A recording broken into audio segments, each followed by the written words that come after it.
Hello engineers, let's knock out exercise 4. It's comically easy. Open up Autodesk Inventor, drop down menu, new part, tools, document settings. Let's just make sure we're in millimeters for this part. Apply close, click on 3D model, click on 2D sketch, click on that XY plane, click the circle, and let's look at so it's a 40 millimeter diameter outside circle. So right click diameter, make sure you're on diameter, type 40, zoom out a little bit, or click front. Let's see, then the inside diameter is 20. So click on that origin, make a circle that has a 20 millimeter diameter, click on finish sketch, and click on that home to get the sketch to pop up. And it looks like it's 30 by 30, so we're going to click on extrude, click on that surface and that surface, and we're going to go in that direction, this direction, the opposite direction, by 30, and then we're going to click this plus button right here, and that's going to go in the opposite direction by 30, and click OK, click home, and the part is done. Now we just need to make the technical drawing for it and, give it a material. So let's give this a generic, or not a generic, scroll up. Let's make it ABS plastic. Click save. This is EX04. And then your name. I'm going to put Cruzy for my name. Okay, drop down menu, new drawing.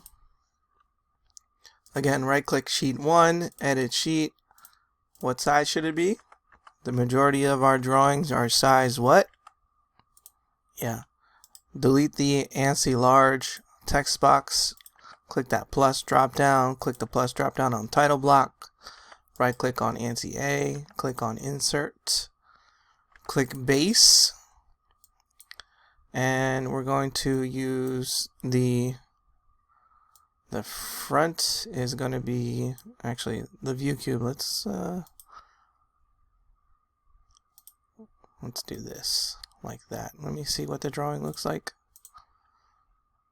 Oh, okay, so it's just that. So let's do it like that. Let's make it a little larger. 2 to 1? No, 1 to 1's fine. 1 to 1, and then the isometric.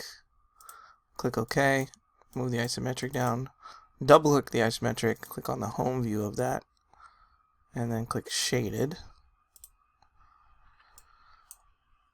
Okay. And you're wondering, oh man, why are we not using the top and the front? Well, we have an isometric view of it.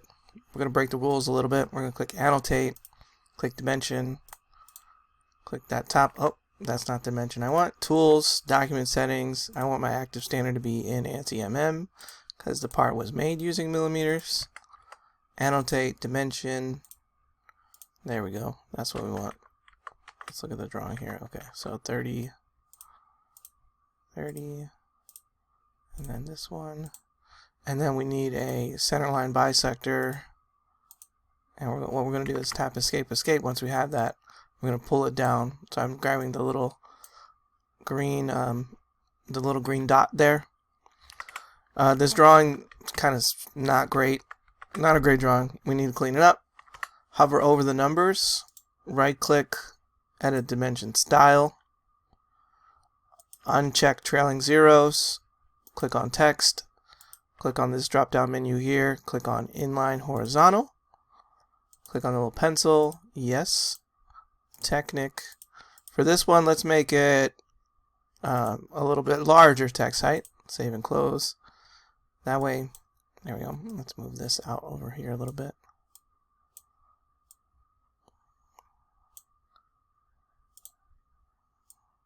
There you go. That's literally all the information you need in order to make exercise 4. Go ahead and save it. And we need to update the eye properties in order to get the title block to say what we want it to say. Go to File, Eye Properties, Summary, in all caps, exercise 04.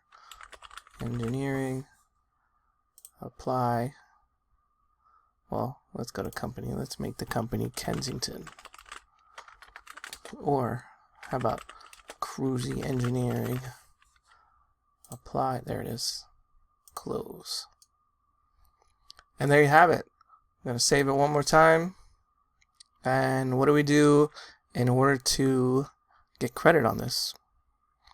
If you said go to File, Export as a PDF, you're correct. Save it, send that to me, print it out. How do you print again? Control P. Make sure you're on the correct printer and make sure you have best fit. Model 1.1 doesn't always work. Best fit always works. Click OK and you're done.